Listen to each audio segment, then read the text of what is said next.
So Ramchandra Garu, can we start? Yes, sir.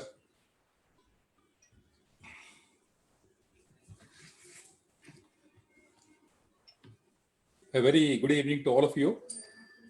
A warm welcome to our Sri Sanjay Kapoor, Honorable President of HMA, Srimati Kavita Rajesh, Vice President, esteemed office bearers, MC members, advisors, members of media and audience across Hyderabad and elsewhere. Today we have scheduled a session on a topic, leapfrog technologies for growth in crisis. And we have two leading luminaries of Hyderabad to talk and give their address to us. Sri B.V. Mohan Reddy, B.R. Mohan Reddy Garu, founder of CN Technologies, who is well known in the IT circle, and Sri Jagdish Garu, IAS retired, a former bureaucrat who held several senior positions. Today, I show the dignitaries will throw light on how to handle this crisis which we have been facing, and through their strategy of leapfrog strategy. And at the end of the session, I'm sure we will have a useful takeaway. Without taking much time, I request Srimati Kavita Rajesh Garu to introduce the speaker in brief, and later I request our Honorable President, Sri Sanjay Kapoor Garu, to give his address. Thank you. Thank you, Ramchandra Garu. And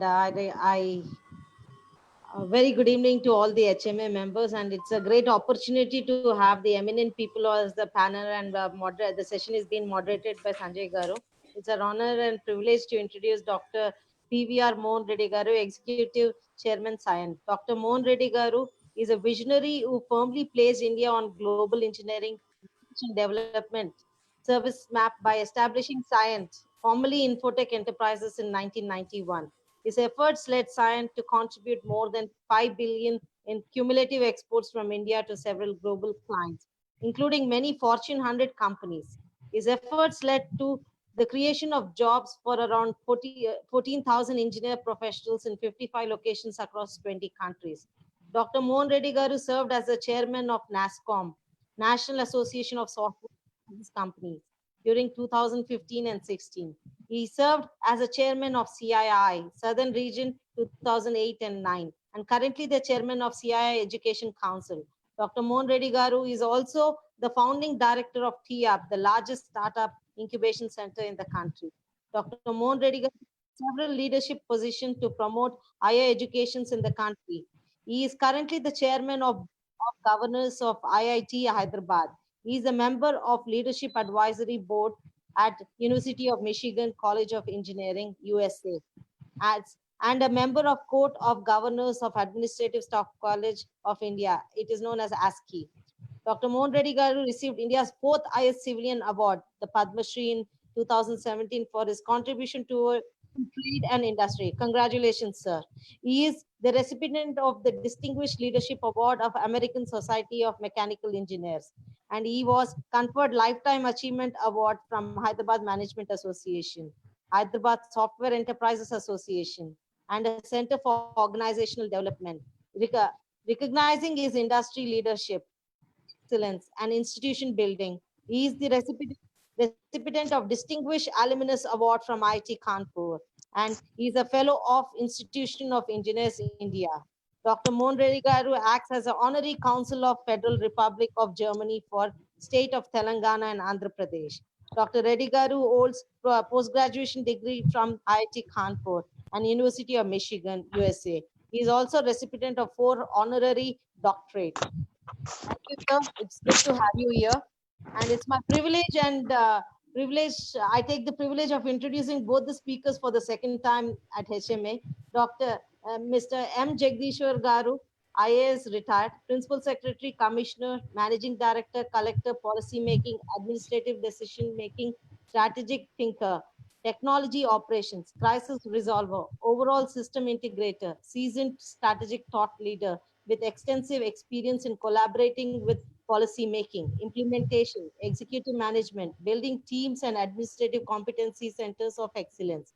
Articulate leader who can effectively build, lead, and mobilize large cross-functional teams to accomplish objectives and drive organizational success. Core competencies, leadership and general administration, team building, crisis management, multifaceted dynamic administrator, conceptualization and implementation of e-governance models, land administration, urban development, education, development, women and child development, disaster management. He has a wide administrative experience across the state from conceptualization, implementation, building and managing teams, transforming organization to adopt modern technologies. With interpersonal skills and pioneered e-governance solution for HMWSSB, won the Prime Minister's Award for it. Positions held to name few are Principal Secretary, Disaster Management, Revenue Department, Principal Secretary for Women, Child, Disabled and Senior Citizens, Managing Director, Hyderabad Metropolitan Water Supply and Sewerage Board, Commissioner, Telangana State Transportation, Managing Director, AP Beverages and Corporation Limited, Commissioner, School Education, Mission and Elimination of Poverty in Municipal Areas, it is called as MEPMA, Managing Director, AP State Scheduled Caste Development Corporation, District Collector, Mehboob Nagar, CEO of Raitu Bazaar, and many more.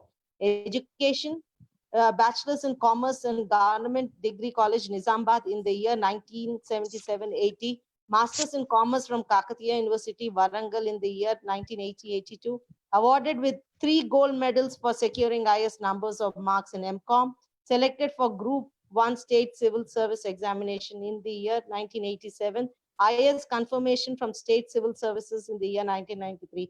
Thank you, sir. It's a privilege to have you both here, sir, and we are looking forward to hear about the strategies.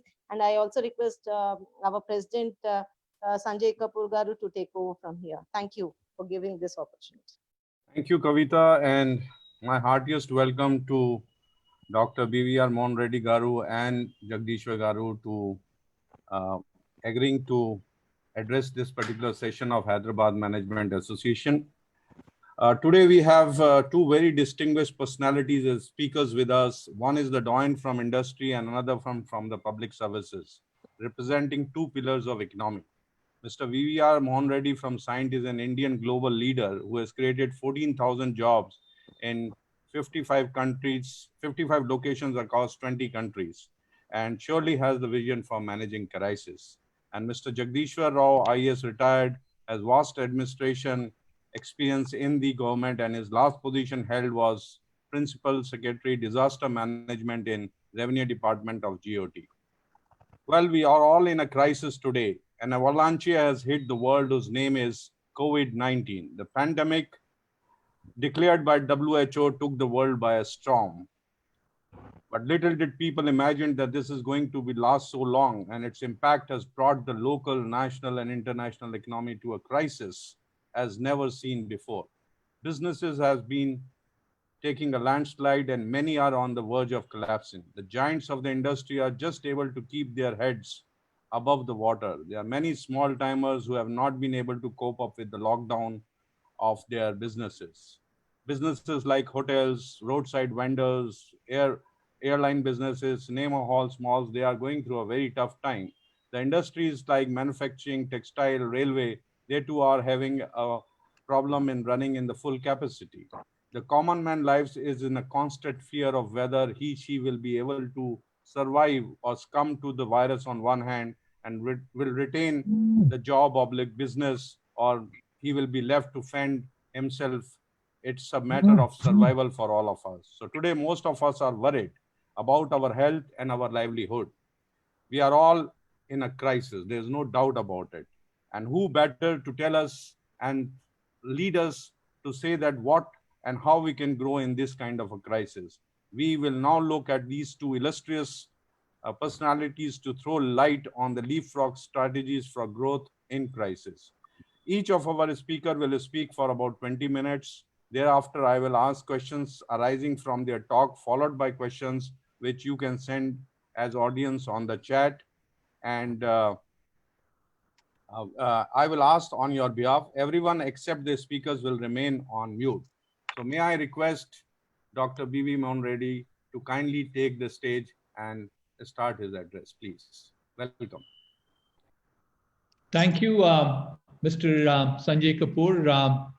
Thank you, Kavita Rajesh, for the generous introduction.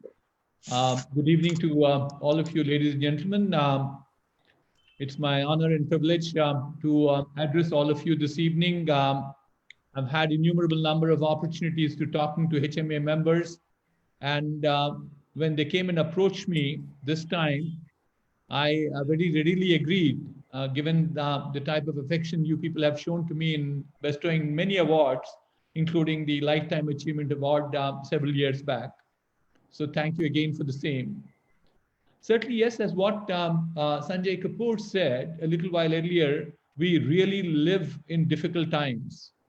So therefore, what I'm going to do in the next few minutes is I will talk to you about how do we how do we leapfrog with strategies in this crisis to ensure that we see growth with our organizations or growth to the society itself. So before I get there, in terms of trying to tell you a little bit about what the strategy should be, first let me get you where we are.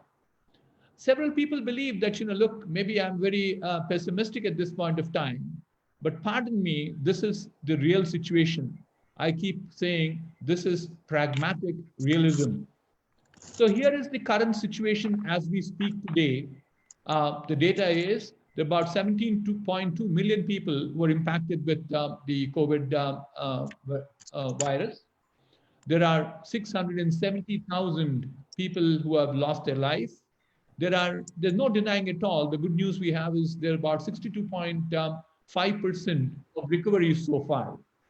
And certainly it's concerning that you see India is also a country which is in the watch list right now, because the number of cases which are growing are between the 0 and 5%. Let me move on. And a lot of people keep saying, I need to be very careful in terms of time. Yeah, 6:44, fine. People keep saying, the world went through a number of crises in the past and we have come out successfully. Certainly, yes, the optimism in me tells me we'll also come out of it. But this is not comparison with the crisis the world went through so far. We keep comparing with the Spanish flu, which is around the 1918, I believe, 1918, 1921. Certainly, it lasted for 3 years. A lot more people died, but the industry or humanity was not in the same shape as we are today.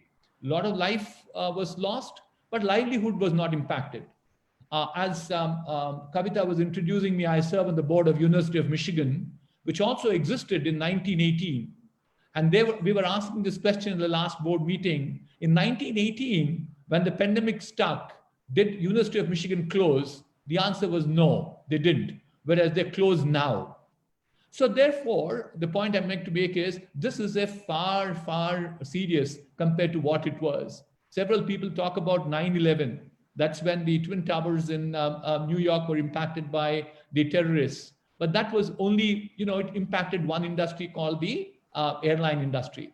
Or for that matter, the global financial crisis, which came in 2008, it only meant about $2 trillion of money. But that doesn't seem to be even a fraction of what today the losses are being computed around the world. So the point I like to make is this is a crisis of a much larger magnitude ever experienced by mankind. So how does the recovery come from the economic downturn that we have?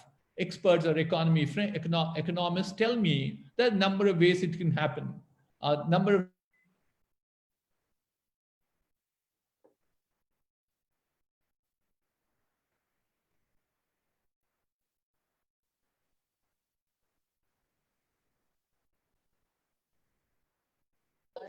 Mommy.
lost him. Looks like we have lost him.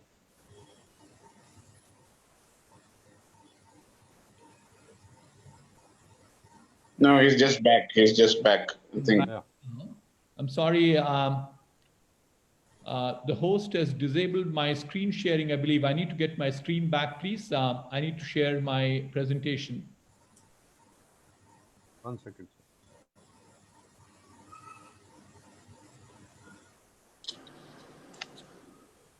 So can you please allow that?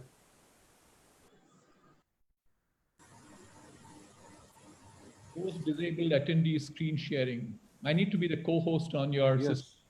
Yes. Geeta, can you please do that?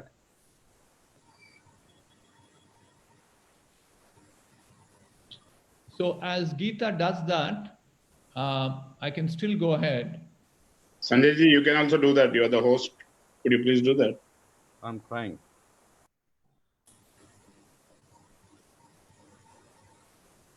He is made the co-host.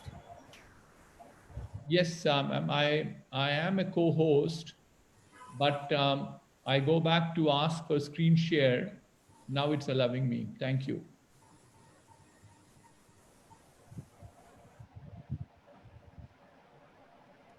You can see my screen, I guess.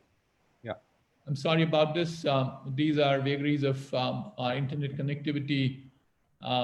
We keep saying digital world. I'm shooting myself in my foot, but this is in spite of having two optical fiber cables which come into my home. But then anyway, let's get back to where we were. I was trying to describe the magnitude of the problem that even in the 2007-2008 global financial crisis, the unemployment peaked out at about 6%. That's what it was, if you see the blue line on the screen in front of you. But then what's happened right now, it was at 14% unemployment, never heard about in the past in US. And there are as many as about 40 million people who had filed for unemployment. We don't get the right statistics in India, so we can't put them together. But the good news is, as the unlocking is happening at this point of time, we're certainly seeing that the numbers are now down to about 12.5% last week. Let me do one more thing. Yeah. So let's look at what is the situation in India with the COVID crisis right now. The last numbers that I saw was about 15.87 lakhs, 1.57 million people who've been impacted. We had about 35,000 unfortunate demises. There's no denying that we had 10 lakhs of people who recovered, which is reasonably good. It gives you a number which is close to the same global number of about 66%. So therefore, the situation in India, what we look at is that what people are predicting right now, this is an expert chart that I have, is that the recovery in India will be more like the W-shaped impact. We talked about a V, we talked about a U, we talked about a L, we talked about a tick mark, but the experts tell me in the last few days that it's likely to be more a W because you have locking and unlocking situation continuously happening. And we are somewhere here between a pessimistic recovery versus pessimistic and recurring problems into getting a situation which is prolonged and recurring at this point of time. We're bordering to extreme. We don't think we'll get into this extreme situation, but I believe that we will be in a prolonged recurring mode. So what is, this is the situation. As I said, situation is grim. Sanjay Kapoor also talked about the very grim situation that all of us are facing. But let's look at what has changed in our lives in the last 4 months. It's about, I think, March 23rd, when the lockdown regime started coming into this part of the world, a little over 4 months. What has really changed? Some mega trends that we are seeing. The first is that in terms of consumers, we see that everything has grown digital. Digital is the new normal. People are doing online shopping. They are certainly doing e-learning. There is this new syndrome called work from home, which has got its own challenges, all right. But interestingly, we're also doing virtual happy hours. That's also virtually happening right now. Enjoy ourselves through the life. And the other thing is that we all are today in a VC, in a video call, which is basically using Zoom. So the result is the consumer behavior is all become digital. That's the new normal. As people tell me that what e-commerce could not achieve for as many as 10 years, COVID could do it in the last 2 months. That's the pace at which e-commerce is also taking over the world. Let's look at then businesses. Businesses are also emerging to be more of digital. You have now e-consulting as far as the healthcare is concerned. Doctors are not seeing patients. It's gone to a level, I believe it's gone down a little bit. At one point of time, e-consulting was as much as 80% of patients used to make phone calls to get the advice from the doctors. So also we see the same thing happening with education. Children are learning from home. I think there are some restrictions, but if you look at the private schools, they're spending as much as 5.5 hours every day, the children are, on learning on the digital platforms. So learning has become digital too. So also is agriculture. We can now, there are a number of instances that we know people are not going to the farm. They do have the robotic arms which go along with their tractor equipment, which can spray the pesticide as opposed to physically going there. And what is police doing? Using drones for implementing lockdowns. Actually, this is one of the initiatives that we work with the Hyderabad Metropolis in providing them drones for monitoring the movements of people in the lockdown areas. So the sum total of the story I have here is that businesses also have got new normal, and the new normal is more of digital. Let's then look at how the government is behaving. You look at this very famous app called the Arogya Setu. That's a digital app that certainly is monitoring the health and well-being of citizens of this nation.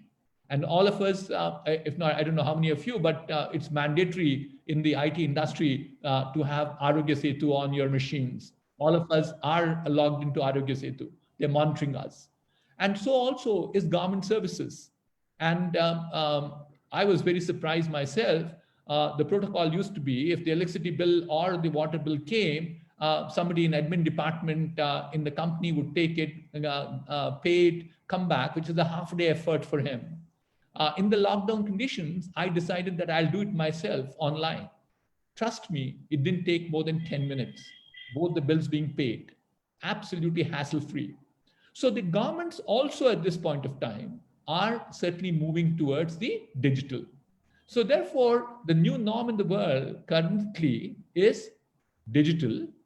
And not only digital, the next one is that there is also a fairly large amount of technological shifts that are occurring. This is not the COVID crisis. It was pre-COVID, digital disruption was happening. A number of technologies were certainly accelerating and amplifying, bringing about change. But what COVID did was further speeded up the implementation of these technologies. You look at the use right now in terms of connectivity or communications. We talked about it, how digital, there's a fairly large amount of connectivity out there, whether it is mobile or cloud or Internet of Things or automation of work. All of these, you find that there is enormous amount of further technology play coming in. For example, 5G, people ask me, what will it do? Today, you can't do real-time surgeries online with patients who are in remote locations. Doctors cannot do that because the movement of the stylus on the screen is not the same as what happens with the knife on the patient. Whereas that's because of what is called as latency. When 5G comes into play, that latency goes away, and the result is you can do online remote surgeries. That's how the technology play is coming in at this point of time. Or you look at Internet of Things. I keep saying everything and anything human beings can sense, the computers are sensing effectively. They actually have, in several instances, better capabilities than the human being, because they probably are much more consistent than the human mind. Take a very mundane example of X-rays, chest X-ray, for instance, where the doctor will put it on a screen and see if there are any lesions for any irregularity on your lungs. That the doctor can miss. The human eye can miss. It's not the doctor. Whereas computers don't miss once you make them learn it. So therefore, this is the Internet of Things example. There is basically visualization. It's the ability to actually take pictures and then make sure that they're all in digital format, which can definitely give you more definitive results. So also that we are seeing more amount of automation that's happening, whether it's implementation of advanced robotics, or it is autonomous, semi-autonomous vehicles, or 3D printing. We thought that the autonomous vehicles part will not definitely be as fast as what it is today. But I think COVID crisis has proved to the world that it will be much different, because I think the ability for people to start thinking about machines working on their own is now dawned to them as a reality, given that we have to have social distancing, we can't be in groups of people, and we need to have masks and so on and so forth. So the result is that we are seeing fairly large amount of further foray of this autonomous and near autonomous vehicles. To give you a flavor, there were 193 million cars produced in the world last year. And yesterday I was speaking to a CEO of an automobile company, one of the large ones, on a call. And he was saying, Mohan, you can never dream about the same number in your life. It won't be 193 million anywhere in the near foreseeable future. So therefore, you think that there is more. What's the reason? Is this is one of them. They'll all become autonomous. There'll be shared vehicles. And as a result of that, you will definitely find the volume will come down dramatically. We are also seeing a fairly large amount of advancement in materials connected with the 3D printing, for instance. One of the key challenges in 3D printing right now is the strength of material. And there is a fairly large amount of advances that's happening. So also in the case of energy. So in energy, Elon Musk's company now talks about chargeable walls. Actually, you don't find batteries anywhere in the house because the charge is in the wall itself. So there are, you raise walls in your home, which all can be charged using the photovoltaic solar panels, which are on top of the house. Actually, he has already proved it. For your information, that if you look at the Elon Musk's car, at this point of time, you don't find batteries in them. The batteries are nothing but the floor plate. He's energized the floor plate for people to use the energy from there for the automobile. So the second shift we are seeing is the rapid progress of technology. And this technology, some of them I'm going to call out is AI, robotics, 3D printing. We talked about a little bit about it, or the drones, or this IoT is producing enormous amount of data at this point of time, oceans of data, as people would call it. And the end result is that you can make a lot of meaning out of the data. At one point of time, this technology was called information technology, primarily because the data that was being produced was used for information about a company. It could produce your balance sheet, P&L, ledgers, and so on and so forth.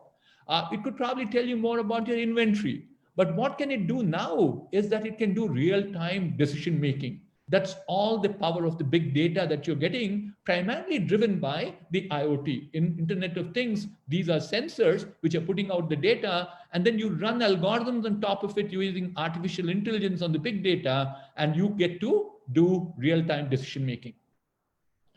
So therefore, what is our belief at this point of time? The 1929 Great Depression, actually the recovery was through industrialization.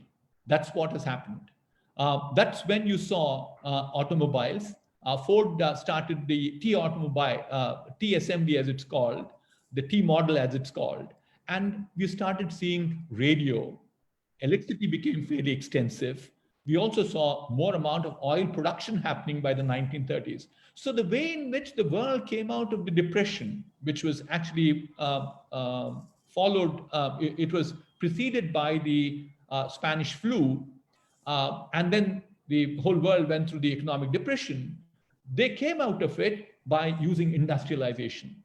Our belief now is that using digital and technologies will come out of the current depression. Because you'll see several things that will happen, several things that will change.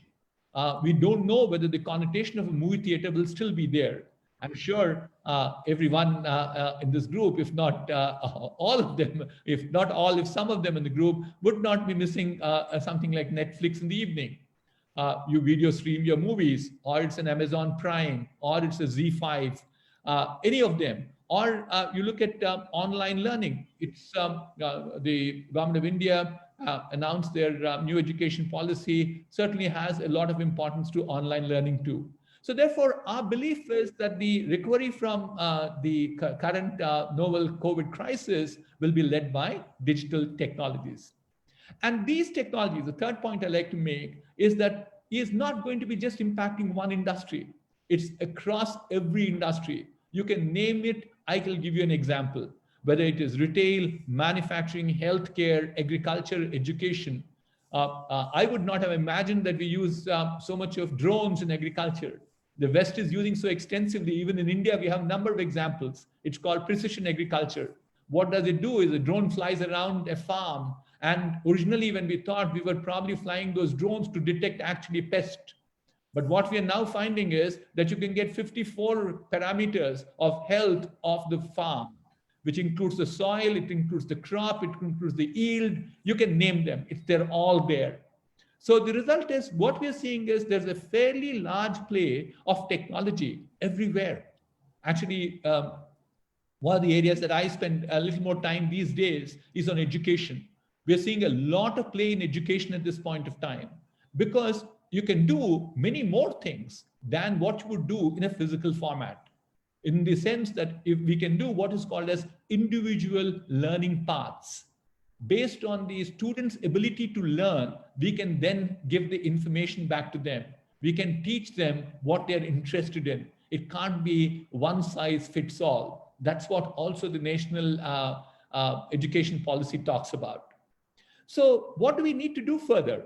Is two things I will only touch upon today. Is all this would lead into our ability to innovate. We need to definitely find newer ways of doing things. We need newer products and we need newer services. That will come through, newer ones will come through innovation. That's how we'll leapfrog ourselves. There are a number of examples where this country did not go through various stages. From a landline, in between there were a number of stages in the West. We leapfrogged ourselves to a mobile or a cell phone. And that too, I think today, as many as about 300 million Indians own actually a smartphone.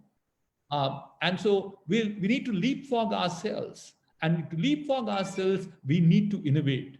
And how do you innovate? Question the status quo continuously. You say, you can't live on assumptions. You can say, I need to think differently. And then you also have to have the ability to take risks.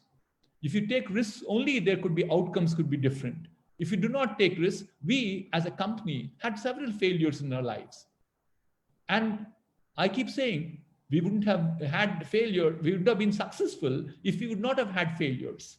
Only from failures, you learn much more than your successes. So you need to innovate, you need to have an open mind. You need to be persistent. You need to be, perseverance has to be very high. Ability to work as a group and with trust. So therefore, this is not something which is very unique to anybody. It as a society, given the knowledge that we have, and that's the reason why there's so much amount of emphasis back on education at this point of time, is to make this nation a knowledge hub. So innovation should then drive into, as you get these newer ideas, into entrepreneurship. We already have something called the demographic dividend. And by 2035, actually, the demographic dividend in this nation will peak out. which means that in the age group of 15 to 59, 65% of the nation will be in that particular age group. At about 1.4 or 1.45 billion at that point of time, you could well imagine how many people are in the working group. So therefore, if there's so much of people in the working group, A, we have to educate them. B, we have to provide them jobs. Providing jobs cannot happen with companies in existence. New companies have to come. So therefore, I think we need to promote more amount of entrepreneurship. It's not job seeking, it's job giving, which has to come there. And to me, entrepreneurship is ability to empathize with a consumer, define a problem, find a solution to the problem. That's what you call it as ideate. And once you ideate, you build a prototype. And this is a repeated circle that you go through. Your linear model by which you continuously keep saying, will my prototype work? That's when you say, I built the right thing. Once you build the right thing, then you have to go and scale it. Build the thing right. That's how the scale will come in. That's how entrepreneurship will start flourishing in this nation. So what do we need at this point of time to sum up? I'm concluding at this point of time, is digital is a big shift. Technology is the second shift. And technology permeates every possible industry. And given these three things that are happening, if we can probably be a nation of innovation, a nation which will focus itself on entrepreneurship, we will be successful. Let me conclude by saying I could have probably been, some people could have felt that I was pessimistic in trying to portray the grim crisis that we have. This is called the Stocksdale paradigm. Basically, there's a fairly large story, all right. But what it tells us is the Stocksdale paradigm is that you need to actually understand what the real situation is. We all have to understand the reality is we don't know tomorrow. There's so much amount of uncertainty. The answer, if you say that, look, no, everything will be all right by end of August, I think we will be very disappointed. What we need at this point of time is making sure that we all understand realism, that there's a crisis, but you also need to have a hope. You need to have an optimism. You need to have a good balance between realism and a steadfast optimism that ultimately will come out as the real winners. So it's a balance between realism with optimism. Thank you very much for hearing me this evening. But before I thank you one more time, I like to thank all the frontline workers, especially the health workers who put their lives ahead of us. I like to take this opportunity to thank them. Thank you. Thank you very much, sir, for that great, wonderful presentation from optimism and realism and pessimism all put together. And we are very hopeful that 1918 didn't survive more than 3 years. And obviously, we are not going to, have too much of time for that. And we will certainly come out of that. And that's the hope we are living in. May I now request Mr. Jagdishwar Rao, IAS retired, to have his presentation, please.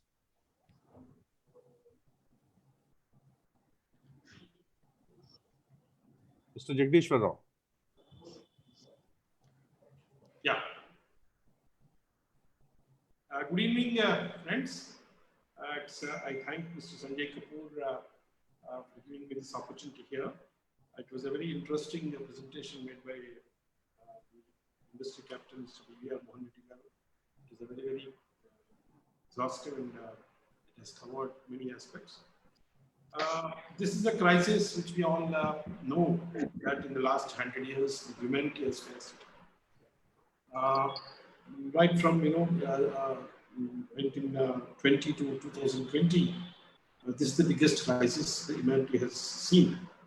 As Mr. Mohan Reddy Garu has said, there are certain innovations are required. We have to relook into the issues governing the various institutions, particularly the businesses and social aspects, and the way the governance was done. All this needs to be re-examined. There are certain challenges, there are certain opportunities. Yes, there is a hope. At the same time, we have to couple with the realism also, what exactly is needed on the ground. All these things we have to examine. For example, let me share some of the details what is happening in the rural areas, particularly the education, particularly education in the government sector, where there is no digital presence is not available, particularly in very remote areas and all that. Their learning abilities, those existing learning situation is also is not very encouraging there. So the last 4 or 5 months, nothing is happening, and schools are closed, and the poor parents they don't know what to do, and they are not capable to get this new gadgets and then get themselves connected to the classroom teaching or digital teaching and all that. But there's some more time. I think perhaps in the next few more months, something will happen. Secondly is about the health aspects. The way because the society is not the same. We have a very different levels of people are there and different economic groups. Now the health sector is facing a serious crisis. It's now for the government and for the community and for the industry to re-examine how the public health issues have to be addressed. Similarly, there will be personal health also. After all, whatever the development that is likely to happen, it is not matching with the individual health. Everything will become very questionable. So, how far the health of the mind, health of the body, health of the intellect, what exactly is happening, and how the people are, what kind of facilities are being made available. Are there new opportunities in this? Is there anything which is to be done? These are the issues which need to be examined also. As Mohan Reddy Garu said, it is the entrepreneurship. It is the challenge for the entrepreneurship, both in the government and also in the industry, to identify the new challenges and find out the solutions, and then keep moving in the future. So certainly, the resources, the abilities, the kind of strength that what we have today is definitely was not available 100 years ago, and definitely it not as everybody is of the opinion that August or September will not be the full time. We will not be able to overcome the crisis by the time, but definitely we'll be able to overcome in the next few more months, at least maybe another 6 months. But definitely the life will not be the same as it was earlier. So these few observations. This is the right kind of forum. The industry leaders, the captains of the industry, and the industry businesses, they also need to identify the challenges that are being faced in the society, and then we must work together. And I'm sure with the effort of everybody, we will be able to overcome this crisis. This is all from my side. I would like to listen to other of my learned friends. Thank you very much. Thank you, Jagdish Garu. I will now be asking few questions to both the eminent speakers. And meanwhile, if our guest, anybody has a question, they can send to me on the chat and I will ask on their behalf. So my first question, sir, to both of you, and anybody can answer that is, and I'm little critical on it, so please pardon me for that. Do you feel that this whole crisis and the prolonged lockdown was the reason for the economic crisis what we are in today? Well, do you want me to go first? I will. Well, the big question that we have in front of us is all about life and livelihood, as it's called. We will come to learning a little bit later, the third L, which Jagdish Garu mentioned about it. But I think the question that was in front of all political leadership around the world is, where do you balance between life and livelihood? If probably we would not have gone through this lockdown, definitely, I think there was more amount of risk for life all around the world. Even today, people are saying there are risks associated with it because of the unlocking that's happened. At the same time, if probably we continued with the lockdown and then, shut down everything, then we'd have probably had major challenges with livelihood. Because what do we do thereafter? There's just not issues relating to food, shelter. Those, at least, the good news we have is that we haven't had challenges with them. India has surplus food at this point of time. The warehouses of the government and the private sector are full. The good thing that has happened is rain gods have been very, very kind to this nation. We have plenty of rain, plenty bountiful of agricultural product. So the livelihood in terms of food is not there. But thereafter, is this just food that we live for? There's livelihood that we have to do. There is social, we're all social animals. That has to be taken care of. But if we probably made more emphasis on livelihood, then life was in danger. So it's a good balance that has to be done. And there is always this issue saying that, what did we do in the past? But the problem here is that we don't know what is past. This never happened in the past. The first time the world is experiencing. So there are a lot of criticism which goes off with the world leaders, like, Trump on one side, or what has happened with Singapore, Australia.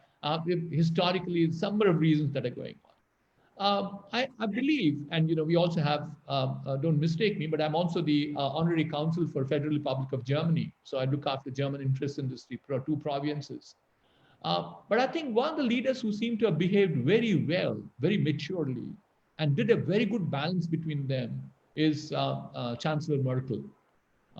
And today that economy is, and there's other reasons too. Actually, if you look at the livelihood part of it, is that I think there is also a fairly large amount of criticism in this country. Have you given enough of money back to people to make sure the livelihood is taken care of? That is also because I think, we probably would have had a larger deficit, a larger physical deficit, if we probably gave out too much of money out to people. Whereas countries like Germany did not do that, because after the 2008 global financial crisis, they did not overspend, they preserved, they conserved. So the result is there's nothing called a word called layoff. Even the largest of companies and the smallest of companies all got money from the government. So therefore, it is very difficult. Sorry, I seem to have taken a long time to answer this question. It is very difficult to say, was lockdown the right thing or the wrong thing to do? But I think it varies from country to country, it depends upon the mindset of people, etc. But it has to be a good balance between life and livelihood. Thank you very much, sir. My follow-up question on that, and I don't get away from it so easily. If we all go by data, and today we know that in India, about 27,000 odd people die on a daily basis. And in last 4 months, as what the data we have, about 35,000 people died from COVID. So this whole lockdown business was there to ramp up the medical facilities for the people so that we can do it. But we are nowhere near to that ramping up. We are still struggling with our medical health crisis. And in spite of that, we have created another crisis of livelihood of the people. So where do we stand on that? How do you answer it? Well, certainly, I think you had a good question, Mr. Sanjay Kapoor. Did we make good use of the lockdown is a question that always comes up. I would say we definitely would have made a better use of the lockdown. If the lockdown would not have been there in a nation of this nature, where you have fairly large amount of literacy, we have challenges with literacy, we have poverty, we have abject poverty, actually, the way in which some of the slums people live. Where is physical distancing going to be possible for them 6 feet apart? There's no chance at all. It's not in the family. You're talking about neighbors not living 6 feet apart. So the result is we could have done definitely a better job in making sure this lockdown period could have been used better in terms of equipping ourselves with the medical benefits.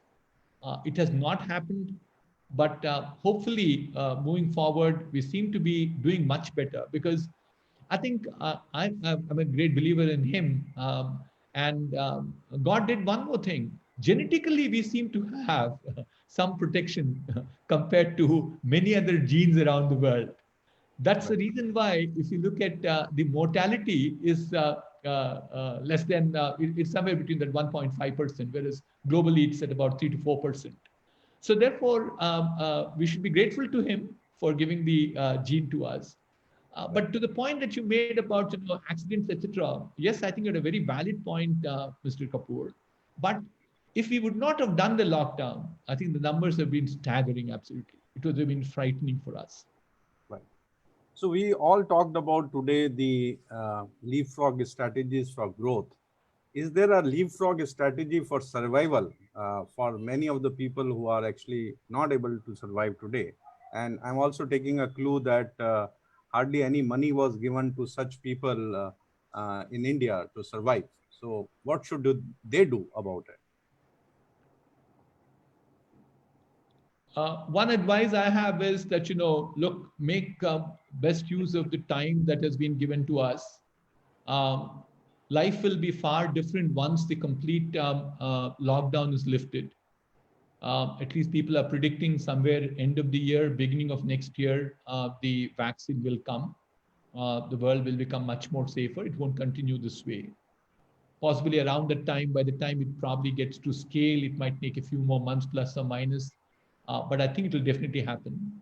So therefore, as the world will unlock itself, the skill requirement of people will be far different. And I think, therefore, I'm very humbly submitting to all people, reskill yourself.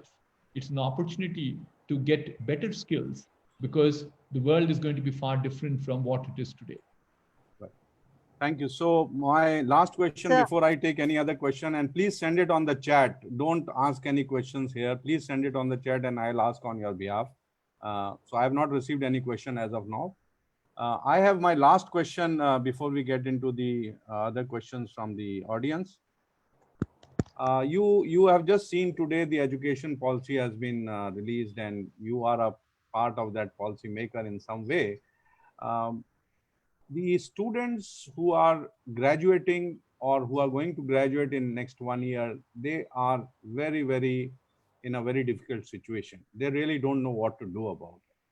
And there are a lot of issues which are creeping up in their mind. What is your suggestion as a strategy for those students? How do they cope up with that? I think what we are seeing is the jobs are still there. Jobs have not disappeared. There are industries which have been impacted. Certainly, not at the junior levels, I think the challenges are more in the middle level, moving upwards. For the simple reason, the skill mismatch is being seen by a number of industries.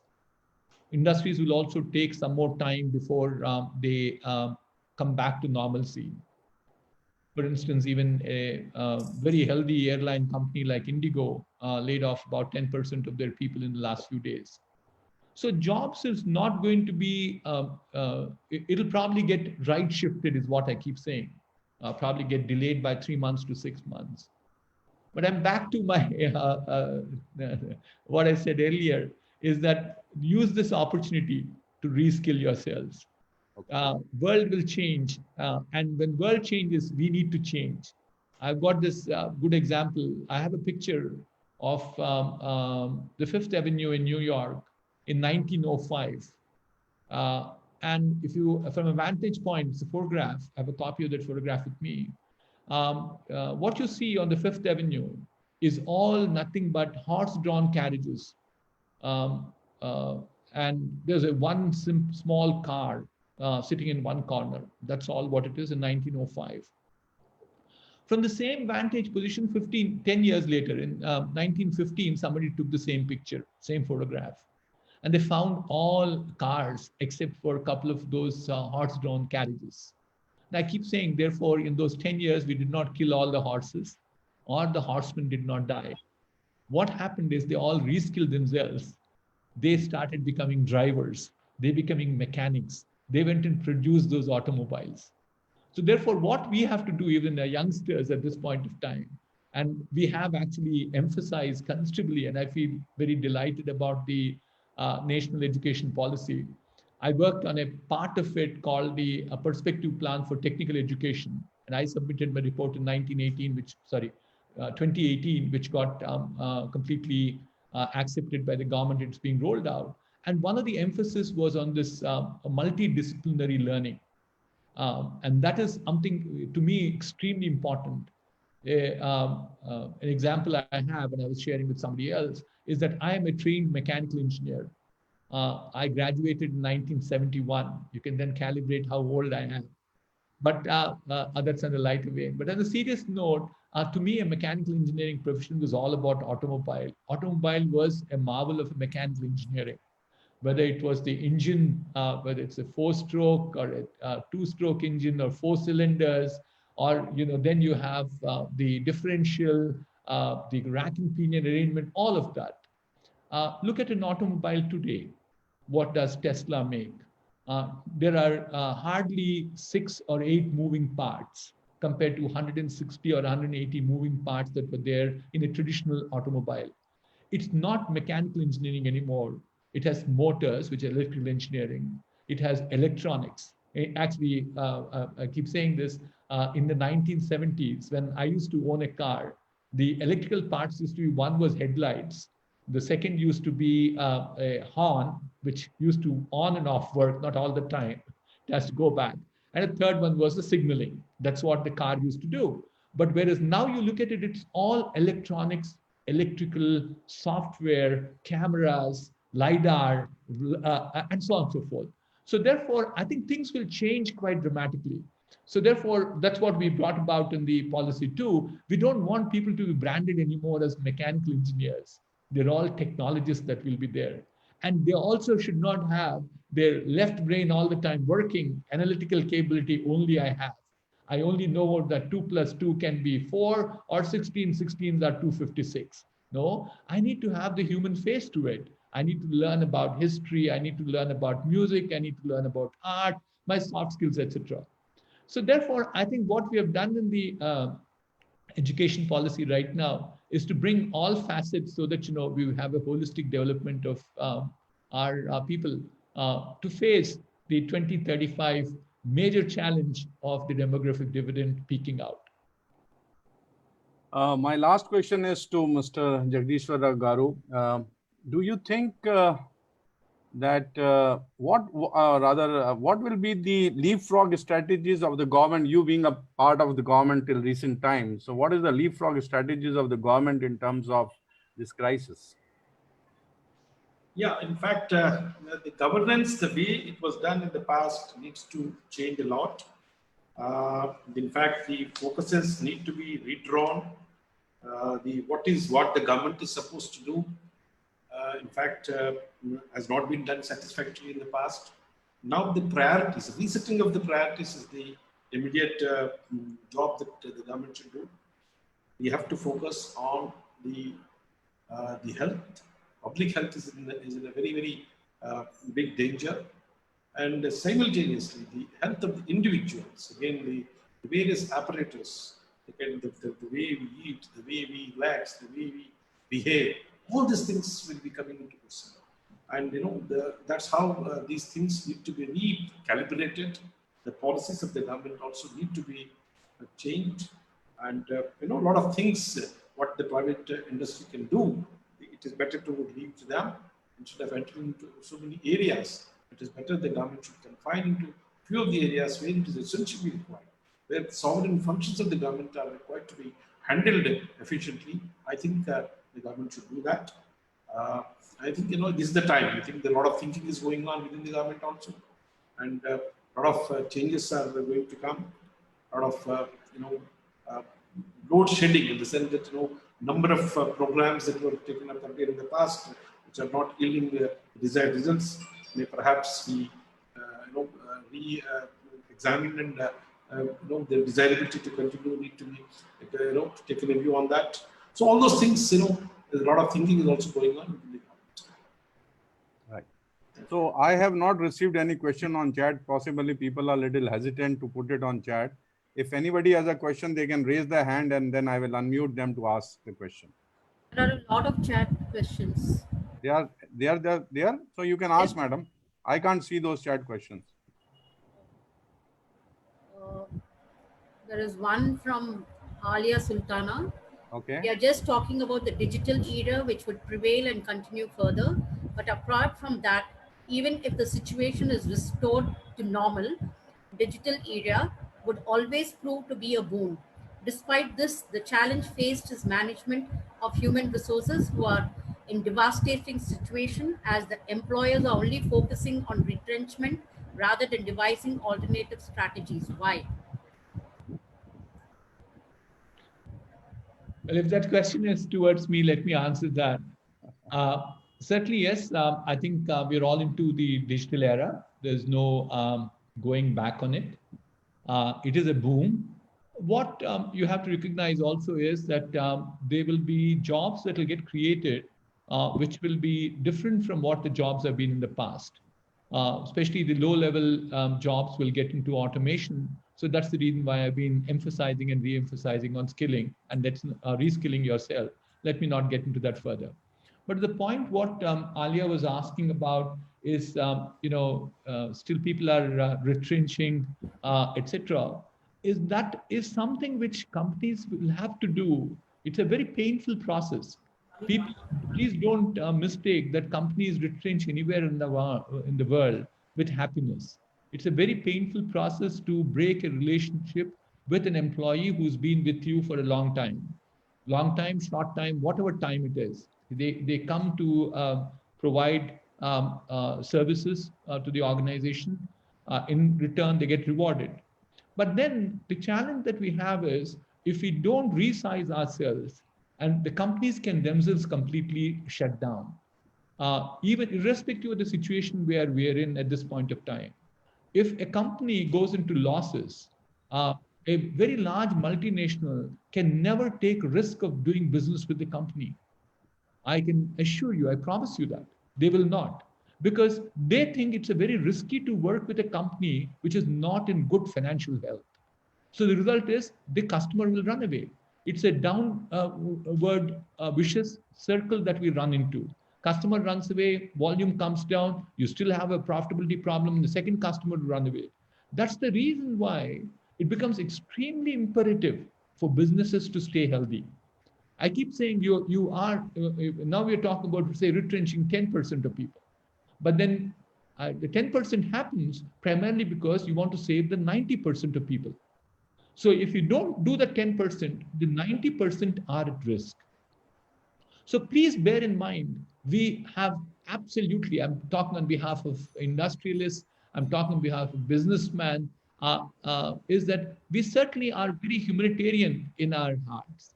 We want our employees to be absolutely good, steadfast in their roles, but circumstances at times do not leave us with much of a choice. I have another question from Ms. Kavita Rajesh. She says, assuming this crisis goes on for another 4 to 5 months, as we foresee, what is in store for small and medium enterprises? Already we are going through financial meltdown as individuals. What's the advice you would give? My advice, yes, I empathize with what you're saying, what you're experiencing at this point of time. The first and the foremost is cash is the king. Preserve your cash. As businesses, that's what we're telling all these startups. While I run a reasonable size, mid-sized company with about 5,000 crores of revenue, and I still consider myself as a startup entrepreneur, and that's how my behavior gets determined. And what we have done is that, preserve your cash, then cut down your costs as much as you can, because we don't know how long this lasts. Use this time period to whatever work that you're doing to your customers to create value for them. In crisis, when you behaved well, customers have stuck to you. In 2001, when the major crisis struck the New York, United States with terrorist attack from Al-Qaeda, and we had a customer who was just starting off with us. The commitment was that we would have 500 engineers work for them. We were just at about 50. We released even offers from another 50 of them. Customer came back and told us to stop the recruitment because they said they were not very sure how their business would pan out, especially because they were an aerospace company. But then we waited for as many as 4 months. With those 50 people, we continued to work with them. After 4 months, the economy opened up. Instead of 500, we have 1,000 people on that account today. So why did it happen? They said, you created value for us. Therefore, what should small companies do also today is make use of this opportunity in terms of creating value for your customers. There's nothing more that I can share with you. There's another question from Mr. Narayan Rao. Many established organizations are laying off employees, showing this pandemic as a crisis. Isn't the responsibility of industry to support employees to protect their livelihood during this crisis? Yes, madam, I did answer this question already for Mr. Narayan Rao, that it is our responsibility. And we also got to make sure that, where this responsibility ends with us, in the sense that, I'm also responsible for all the 100 people in the company and not for this one individual or 10 individuals. I have to also make sure the other 90 people would have livelihood if I'm to risk with this 10 people. So therefore, I think I can assure you, because I also led NASSCOM as the chairman of the association. I continue to sit on the board and so on and so forth. During the lockdown period, no company has laid off anybody. In the IT industry, especially the members of NASSCOM, they could be smaller companies which probably did not behave as disciplined as NASSCOM membership. We also never ever thought about not giving the salaries to them. We paid them well. If there was separation, they were treated well. They separated on a very happy note. Generously, people were paid to make sure that we don't have any ill will towards any individual. Because in many cases, actually, it happens that it is not that a person was inefficient to get fired from the job. The job did not exist. So the result is the people had to go. So therefore, we are responsible, but you have to understand we don't print money. If that's the last thing we want to do in life. So if we printed money, then we have deep pockets to take care of people. Since we don't do that, we have to draw a line somewhere and say this is where we stop. There's a question from Mr. Mahesh Soma. What is the scope for precision farming in India given the lowered MSP? Good question, Mahesh. I think what will happen is there is no denying the MSP is low, but I think government is doing it bit in terms of the MSP becoming more attractive. And certainly, I think there are a number of schemes that they're running to make sure that the farmer gets the direct benefit. DBT schemes are running at this point of time. So the middleman is taken off, both in terms of the inputs as well as the output that goes in. But more importantly, I think what we also have to do is to become innovative in terms of the business models. We also have yet another challenge in not deploying enough of technology because the land holdings are very small. But if we can probably make these land holdings larger, not by saying I'm asking people to sell off the land, the other guy becomes larger. I'm saying we get cooperative farming. We get to use these technologies in a shared basis, pay-per-use basis. You create a cooperative which can probably then invest in the capital equipment. These are some of the things that we should do. So therefore, certainly agriculture is under stress. Hopefully this year it will be much better. But I think if you deploy technology, it will become a lot more efficient like the Western world. Thank you. Another question from Mr. Ramesh Vemuganti. Healthcare and pharma were most sought after fields in March for jobs and businesses. Many companies from different sectors jumped into them, making masks, gloves, PPE kits, drugs, the Jindals making ventilators, and that is also getting into a saturation. which sectors can you predict to pursue today for jobs and businesses? There is varied amount of speed at which the sectors will come back. Sooner or later, all will come back, but some will come back much faster. What we certainly see a fairly large amount of activity right now is on telecom.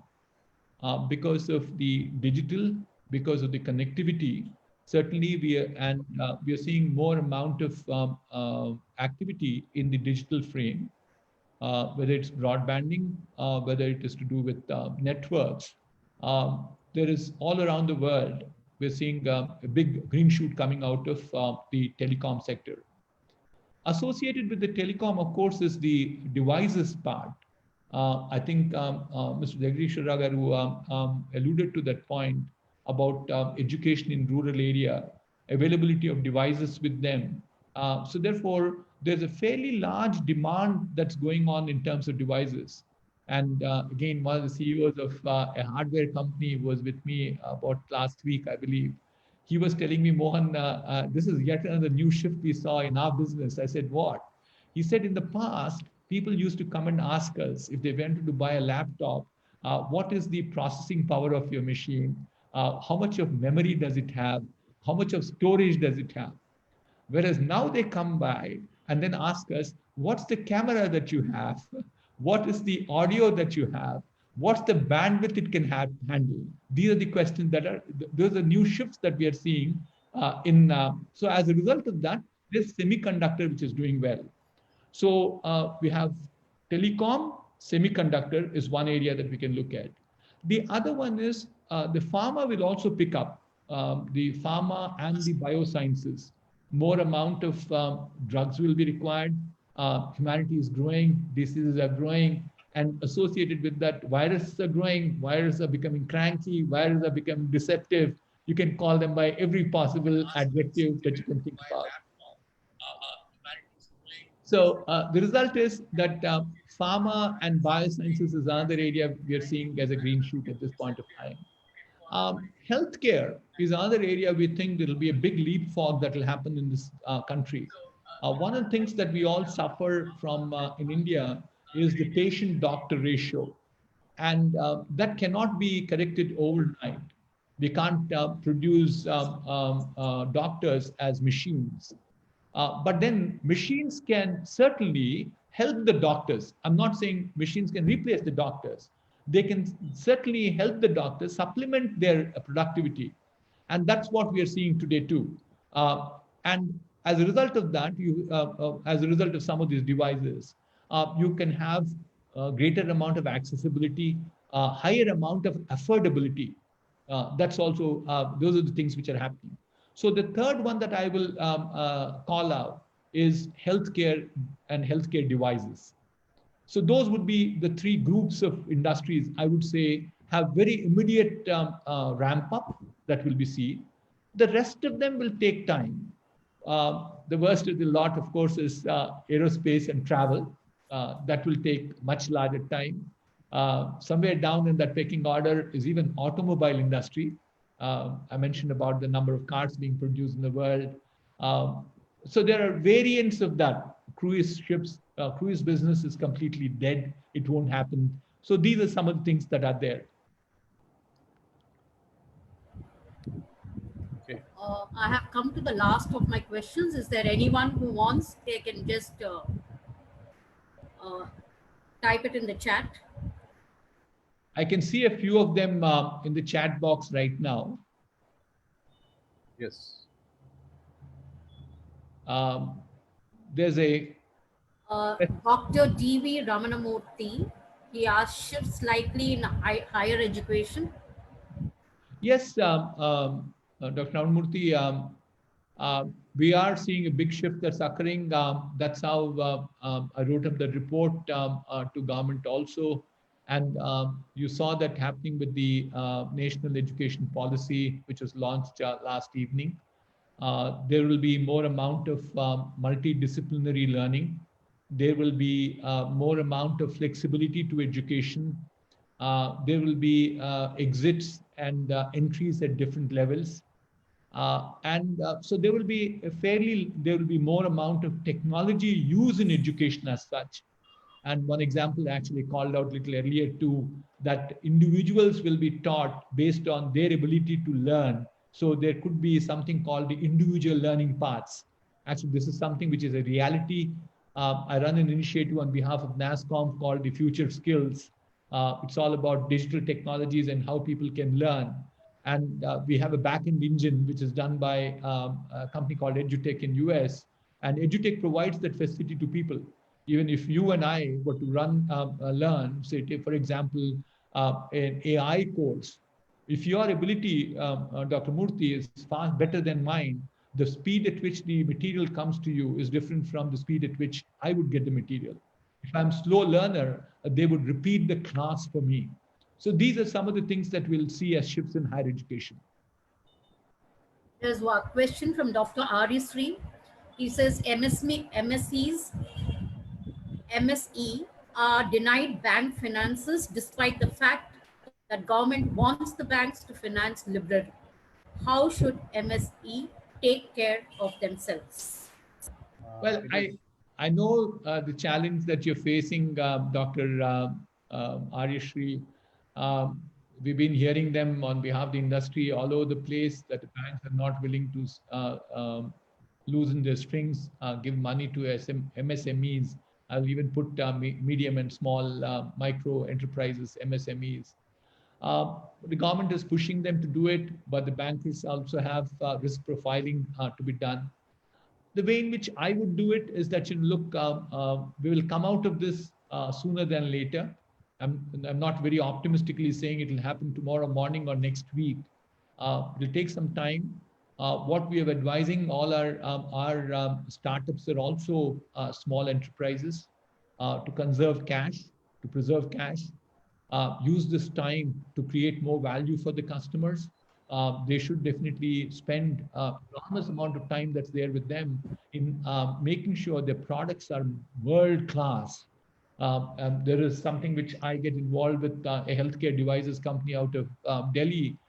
That's what they're doing. And there are a number of other examples that we are into at this point of time.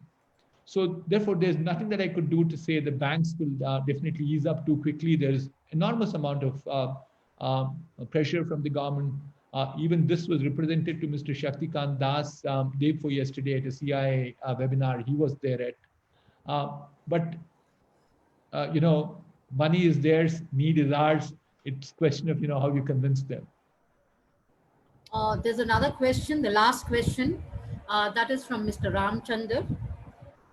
He has asked, how much do you think the financial package announced by our government will help in the leapfrog expectation to get back on rails and prevent the slide in the GDP growth? Well, I think the government has done its best in the circumstances it is in. We have certainly big challenges in poverty, so they had to take care of lives first. Whether it is a number of schemes that have announced, whether it's 6 kgs of wheat, 6 kgs of dal, 12 kgs of rice, and so on and so forth. Some of the capitalistic economies are very critical about it. I'm not at all critical about it for the simple reason life is much more precious than anything else to us. So I think a number of schemes of the government today has helped in making sure the life was preserved. They, I think, did want to do something on the livelihood, but I think they could have done better is what I would say. I'm not the expert. We have very good government which probably can think much better than people like me. But I think let us look at the local government, for instance. We were also, there was a question Mr. Jagadish Ragar was answering a little while earlier, was what can governments do in terms of leapfrogging? And I think if you look at Telangana government is a good example. What we now as industry require from the government is more amount of infrastructure as we open up, as opportunities will come. We certainly want to see more amount of nicer infrastructure. There is no denying, I think, we need to improve on governance for sure. That's another thing. And this has been one of the issues that we've been debating with the government of India. And hopefully parts of that is also reflected back in Atmanirbhar Bharat, where we are trying to get some of these things straightened out. It is reforms that have to go by. Reforms to make sure that our governance improves. And the other one is to make sure that the infrastructure improves. Yesterday, again, I was with Ambassador Kenneth Justner in a meeting, and I was talking to him for a while.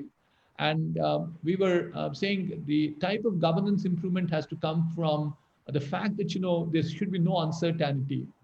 There should be more in terms of making sure that we can't do acts which are retroactive, like the big issue we have with Vodafone and so on and so forth. So therefore, I think governments can help us in terms of making sure that the infrastructure gets better, governance gets better as we all open up. But in the interim, I think the small enterprises, what we can do is make sure preserve your cash, improve your product. That's what we could do. Okay, I think thank you very much to all of the audience and to our esteemed two speakers. I will now request our Joint Secretary, Mr. Krishna Prasad Garu, to give the vote of thanks, please. Good evening, everyone. Thank you, Mr. President.